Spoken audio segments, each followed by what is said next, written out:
Good morning.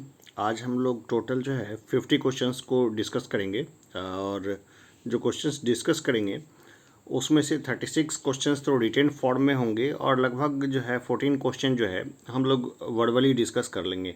तो पहला question शुरू करते हैं। पहला क्वेश्चन मुझे ये बताइए कि राज्य की कार्यपालिका शक्ति निहित होती है, तो किस में निहित होती है वो राज्य की कार्यपालिका शक्ति। तो मैक्सिमम लोग जो है इसमें थोड़ा सा कंफ्यूज होते हैं, जो कि पुराने हैं वो तो नहीं होते, लेकिन नए लोग कंफ्यूज होते हैं कि कार्यपालिका की शक्ति किस में होती है। सीधी सी बात है, राज्यपाल में निहित होती है। सारे काम राज्यपाल के नाम से होते हैं। अभी हाल फिलहाल जो दिल्ली में एक अमेंडमेंट पास हुआ है कि सारे जो डिसीजंस होंगे वो एलजी यानी लेफ्टिनेंट गवर्नर के नाम पे लिए जाएंगे दिल्ली सरकार के। वही थोड़ा कन्फ्यूजन पैदा किया है। तो देखिए, हर जगह है, लगभग बिहार में भी सारे जो काम होते हैं ना वो राज्यपाल के नाम से ही किए जाते हैं। और एक और हम लोग देखें कि राज्य प्रशासन का वैधानिक प्रधान होता है। तो राज्य प्रशासन का वैधानिक प्रधान कौन होता है? तो देखिए, राज्य की कार्यपालिका प्रधान राज्यपाल ही होता है, तो इसमें भी राज्यपाल ही होगा। और राज्यपाल की नियुक्ति कौन करता है? राष्ट्रपति करता है, लेकिन मंत्रिपरिषद की सलाह लेकर के करता है। राज्यपाल की पद पर नियुक्ति के लिए योग्यता या अर्हता क्या है? ये सब बेसिक क्वेश्चंस भी कई बार पूछे जाते हैं। और चलिए, हम लोग अभी 36 क्वेश्चंस को और डिस्कस कर लेते हैं, फिर बीच बीच में जैसे ही मौका मिलेगा हम लोग और चीज़ों को भी डिस्कस करते चलेंगे। तो चलिए देखते हैं, संविधान के किस अनुच्छेद के अनुसार बिहार में द्विसदनात्मक विधानमंडल की व्यवस्था की गई है? ठीक है, 169 अनुच्छेद है, 169 अनुच्छेद के तहत जो है बिहार में द्विसदनात्मक विधानमंडल की व्यवस्था की गई है। यानी कि बिहार में एक निचली सदन है और एक ऊपरी सदन है। निचला सदन है उसको बोलते हैं विधानसभा, और जो ऊपरी सदन है उसको बोलते हैं विधान परिषद। तो टोटल 7 राज्य हैं जिसमें कि विधानसभा और विधान परिषद दोनों का अस्तित्व है। नया राज्य एक उड़ीसा बना है, इसमें कुछ और बदलाव हुए हैं, तो इसको सेपरेट वे में मैं डिस्कस करूँगा, क्योंकि जम्मू कश्मीर जो है वो अपना स्टेटस खो चुका है राज्य का, अब वो केंद्र शासित प्रदेश है। तो जम्मू कश्मीर और लद्दाख 2 रीजन अलग अलग हैं, तो हम लोग उसके बारे में एक फ्रेश चर्चा करेंगे। दूसरा नंबर क्वेश्चन पे आए, किसी राज्य में विधान परिषद की संरचना अथवा विघटन किया जा सकता है? तो ये किया जा सकता है विधानसभा की अनुशंसा पर संसद द्वारा। जो संसद है वो सामान्य बहुमत से किसी भी राज्य में बहुत आराम से विधान परिषद बना सकती है।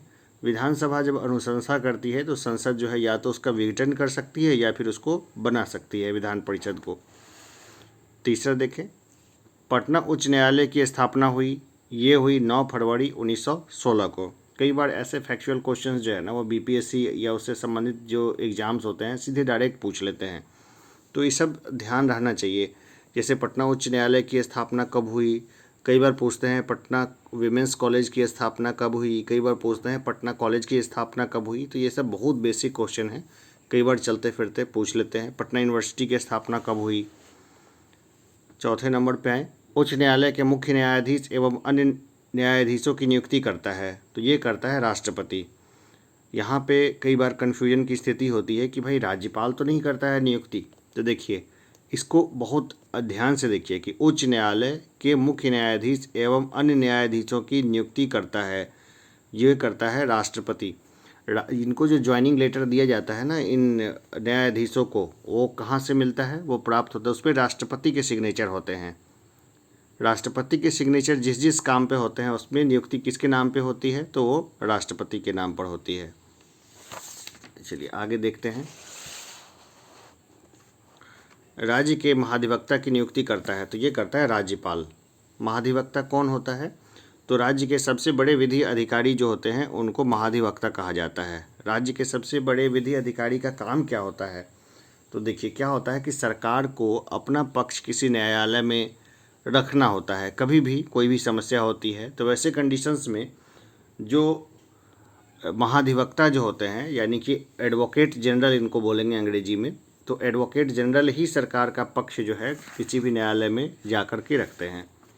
छठे नंबर पर है, बिहार पंचायत समिति एवं जिला परिषद अधिनियम 2 अक्टूबर 1963 से लागू हुआ था। ये बेसिक चीज़ें हम जानते हैं।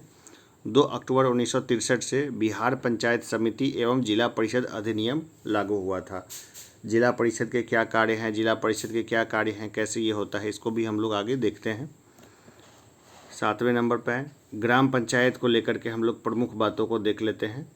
ग्राम पंचायत का गठन प्रत्येक 7,000 व्यक्तियों की आबादी पर किया जाएगा। अभी चूँकि चुनाव होने वाले हैं, मुखिया के चुनाव वगैरह, मुखिया सरपंच सबके चुनाव होंगे अभी, तो यहाँ पर जो है ये भी हॉट मुद्दा है और जो भी एग्जामिनेशंस होगा वहाँ पर इस तरह के क्वेश्चन साल भर में पूछे जाने की पूरी संभावना है।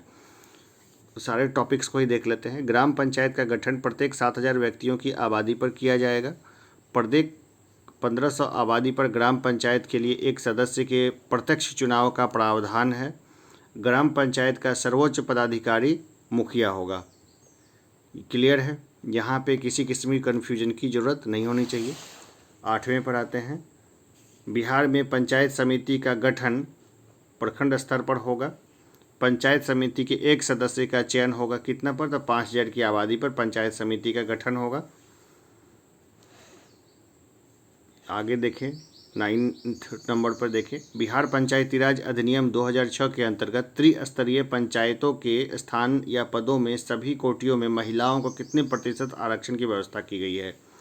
तो देखिए महिलाओं के लिए जो है ना पंचायती राज में 50% आरक्षण की व्यवस्था की गई है और ऐसा करने वाला बिहार भारत का प्रथम राज्य है। यानी बहुत जगहों पे आप देखिएगा कि मुखिया जो है वो महिला है और जो इनके स्कॉर्पियो है ना, स्कॉर्पियो के ऊपर में लिखा हुआ होता है कई बार एमपी का मतलब हो गया मुखिया पति, और कई बार जो है ना स्कॉर्पियो के ऊपर लिखा होता है एसपी का मतलब हो गया सरपंच पति। यानी महिलाओं की भूमिका जो है राजनीति में पेपर में तो है लेकिन असल में नहीं है, तो इसलिए इनके जो हस्बैंड है इनके नाम पे वो राज करते हैं। और उसी तरह जिला परिषद के जो पति होते हैं वो भी अपने स्कॉर्पियो पे कुछ लिखाते हैं, क्या लिखते हैं वो अपने कमेंट बॉक्स में बताइए। 10वें बिहार पंचायती राज अधिनियम 2006 के अंतर्गत पंचायतों में अति पिछड़े वर्ग यानी मोस्ट बैकवर्ड क्लास को कितने प्रतिशत आरक्षण की व्यवस्था की गई है।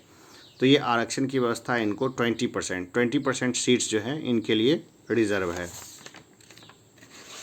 11वें नंबर टॉपिक के ऊपर आते हैं। बिहार पंचायती राज अधिनियम 2006 से संबंधित कथन को देखें। जो ये कथन जो है सब सही है। इसके आलोक में बिहार योजना समिति का गठन एवं कार्य संचालन नियमावली 2006 का गठन हुआ। बिहार ग्राम कचहरी संचालन नियमावली 2007 बने। बिहार ग्राम कचहरी न्याय मित्र नियोजन एवं सेवा शर्त 2007 बना। अब देखते हैं ग्राम सभा की अध्यक्षता करता है, तो ये करता है मुखिया, और मुखिया अगर अनुपस्थित हो तो कौन करेगा, तो ये करेगा उप मुखिया।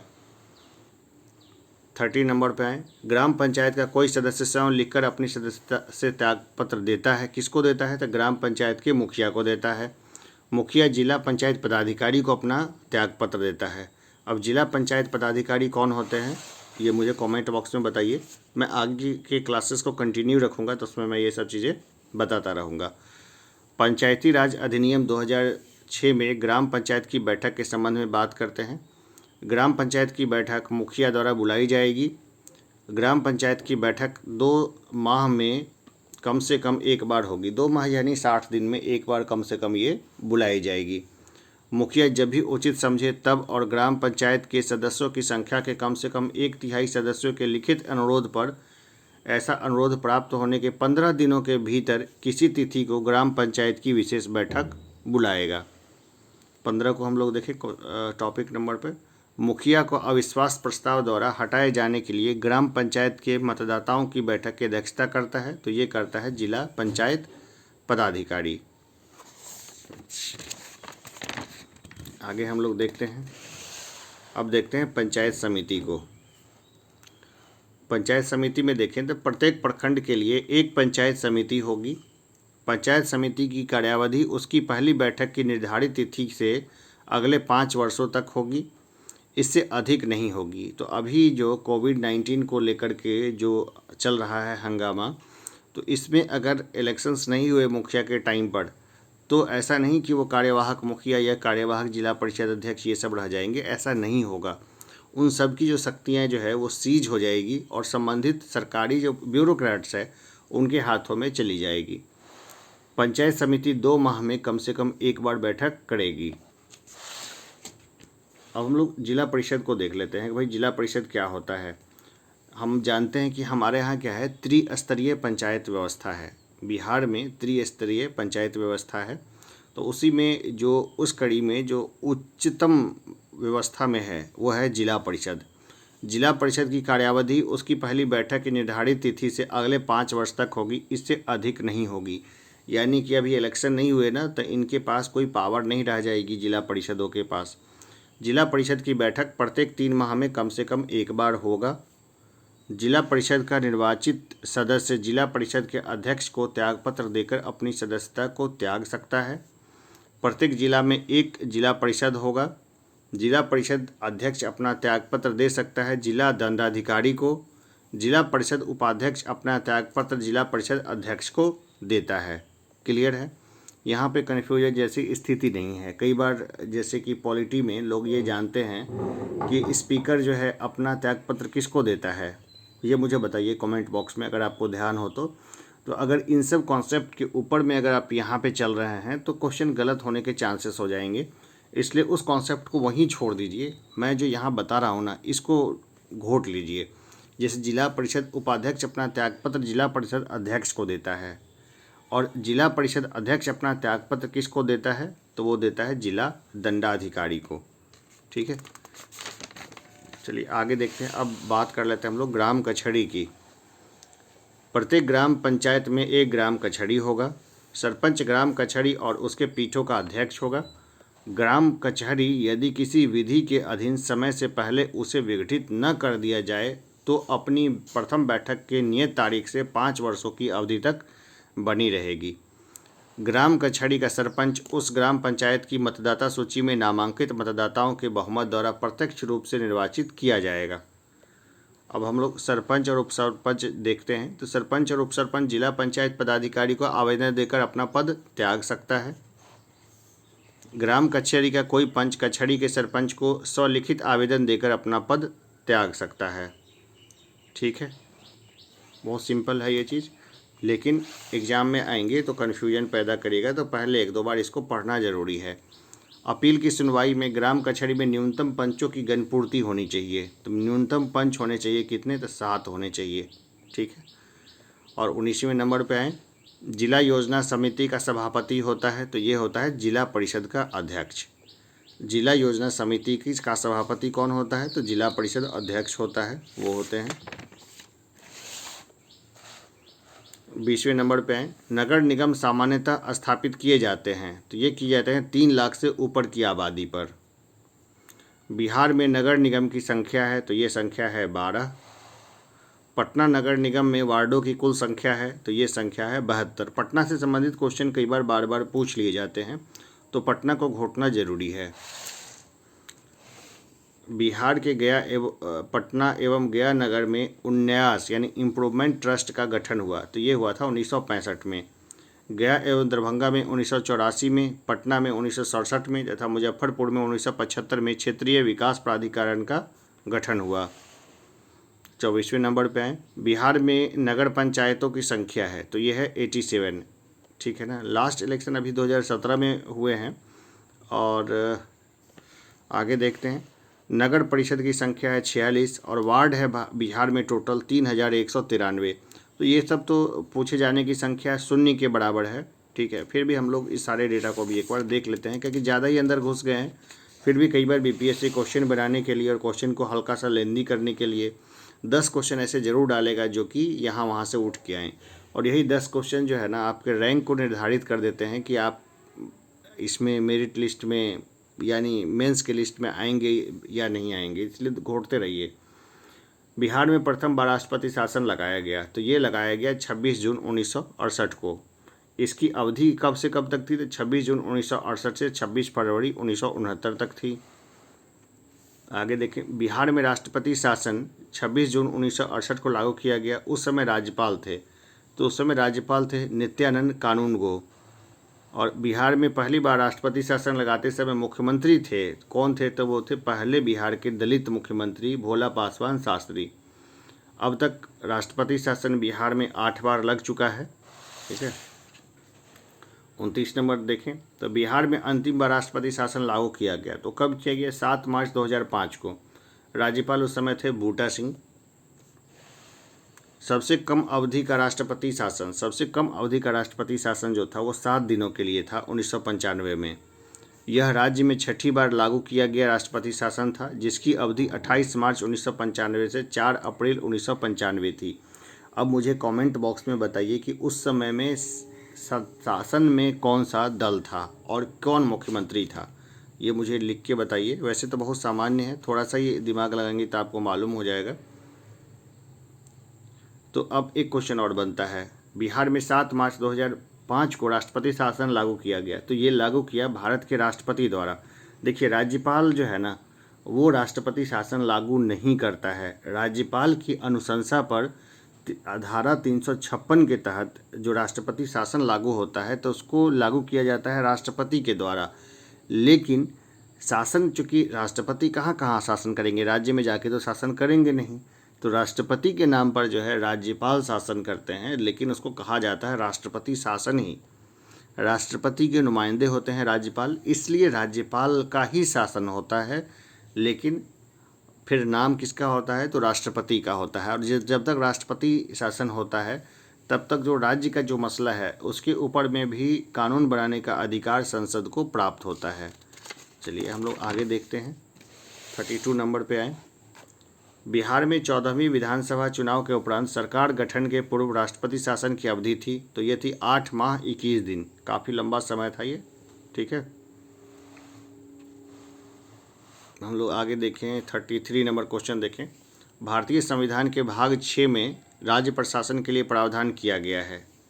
ठीक है, भारतीय संविधान के भाग 6 में राज्य प्रशासन के लिए प्रावधान किया गया है। अब हम लोग राज्य शासन का एक स्ट्रक्चर देख लेते हैं। 34 नंबर में राज्य शासन है, इसमें कार्यपालिका है, व्यवस्थापिका है, न्यायपालिका है। कई लोग यहाँ पे कंफ्यूज करते हैं। कार्यपालिका में कौन आ गया? तो राज्यपाल आ गया और मुख्यमंत्री एवं मंत्रिपरिषद आ गए। व्यवस्थापिका में फिर क्या आ गया? विधानमंडल आ गया, विधानसभा और विधान परिषद आ गया। ठीक है ना, विधानमंडल, विधानसभा एवं विधान परिषद। यहाँ पे लोग बहुत कंफ्यूज करते हैं। ठीक है ना, तो इसको अच्छे से देख लें। और न्यायपालिका में कौन आ गया? तो उच्च न्यायालय और अधीनस्थ न्यायालय। तो यहाँ कन्फ्यूजन नहीं पैदा होना है खुद में ही। 35 नंबर पे हम लोग आए। संविधान की धारा 168 के अंतर्गत राज्य विधानमंडल का गठन किया गया है। किसके तहत? तो धारा 168 के तहत, आर्टिकल 168। और इस विधानमंडल को हम लोग देखें तो विधानसभा, राज्यपाल और विधान परिषद। ठीक है ना, विधानमंडल के ये सब प्रमुख अंग हैं, तीनों के मिलने से ही विधानमंडल बनता है। तो कंफ्यूज नहीं होना है, कई बार एक यहाँ से एक गायब कर देगा, इधर गायब हो जाएगा। अगर ऐसा कुछ हो तो वहाँ वाला पॉलिटी याद करिए कि हमने सेंट्रल वाला जो कॉमन पॉलिटी पढ़ाया था उसमें क्या पढ़ाया था। अब चलिए 36 नंबर पे आते हैं। राज्य की प्रशासनिक व्यवस्था निम्न क्रम में विभाजित है। तो देखिए, पहले राज्य है, फिर प्रमंडल है, फिर जिला है, फिर अनुमंडल है, फिर सामुदायिक विकास प्रखंड है और फिर ग्राम पंचायत है। ठीक है ना, कन्फ्यूजन में नहीं रहना है। इसको घुमा देता हूँ मैं, ऐसे घुमा देता हूँ तो ये डायग्राम अच्छे से दिख जाएगा। ठीक है, क्या है पहले? तो राज्य है, प्रमंडल है, जिला है, अनुमंडल है, सामुदायिक विकास प्रखंड है और ग्राम पंचायत है। ठीक है, कंफ्यूज नहीं होना है कि कई बार मेंस देखते समय आपको ये जो पॉइंट्स मैंने डायग्राम फॉर्म में बताया है ना, ये मेंस देते समय आपके काफ़ी फ़ायदे का होगा। और डायग्राम तो ज़रूर बनाते चलिए। डायग्राम बनाने से 2 फ़ायदे होंगे, एक तो पेज का आपका सही यूटिलाइजेशन होगा, समय बचेगा, और दूसरा क्या है, जो देखने में बहुत अच्छा लगेगा। एग्जामिनर्स के पास बहुत ज़्यादा टाइम नहीं होता है कि खूब सारे कॉपियों को वो पढ़ें, तो बहुत सारे जो चेकअप होता है ना, चेक होता है ना, वो कई बार वो कुछ लाइंस पढ़ के ही उनको अंदाज़ा लग जाता है, काफ़ी एक्सपीरियंस हो जाता है उनको, तो वहाँ से मार्क्स मिल जाते हैं। तो डायग्राम आपके बहुत फ़ायदे का होगा। राज्य है, प्रमंडल है, जिला है, अनुमंडल है, सामुदायिक विकास प्रखंड है और ग्राम पंचायत है। ये स्ट्रक्चर है हमारे यहाँ का, बहुत सिंपल है, रटने की ज़रूरत नहीं है, ऐसे याद हो जाएगा। तो हमने अभी देखिए 36 क्वेश्चन तो डिटेल में देखा और कुछ एक्स्ट्रा हमने और भी डिस्कशंस की। चलिए, तो आज के लिए ही हम इतना ही रखते हैं, फिर हाजिर होंगे नए पॉलिटी के लेक्चर के साथ। पॉलिटी को कुछ लेक्चर्स और करके लगभग ख़त्म कर देंगे, और जो नहीं लिखा हुआ है नोटबुक में मैं कोशिश करूँगा उन सबों के ऊपर मैं सबकी चर्चा कर दूँ। जैसे बिहार का गठन किस वर्ष हुआ था, ये भी पॉलिटी का क्वेश्चन है। बिहार से उड़ीसा कब अलग हुआ, बिहार से झारखंड कब अलग हुआ। इसके अलावा और बाकी कई सारे स्ट्रक्चर्स होते हैं पॉलिटी के जो कि जानना ज़रूरी है, और यहाँ से भी क्वेश्चंस प्री में भी आते हैं और कई बार मेंस में भी ये टॉपिक्स जो है वो बहुत काम का होता है। फिर हम लोग देखेंगे बिहार के पॉलिटिकल सिस्टम को भी देखेंगे, और आगे थोड़ा डीप में मेंस के लिए खास करके ये भी देखेंगे कि बिहार में जातिवादी पॉलिटिक्स क्यों हावी हो गई। क्या शुरुआत से हावी थी? बिल्कुल, बिहार में शुरुआत से ही जातिवादी पॉलिटिक्स जो है वो काफ़ी हावी थी। और जातिवादी पॉलिटिक्स जो है इससे बचने का तरीका क्या है, कैसे इससे बचा जाए, क्योंकि अभी क्या है कि एक सिस्टम हुआ था कि जातिवादी पॉलिटिक्स चल ही रही थी कि यहाँ पे धर्म की राजनीति आ गई। तो धर्म की राजनीति ने क्या किया है, जो जातिवादी सिस्टम को सुपरसीड कर दिया। तो अब क्या है, एक तरह से धर्म की राजनीति जो है वो शुरू हो गई है।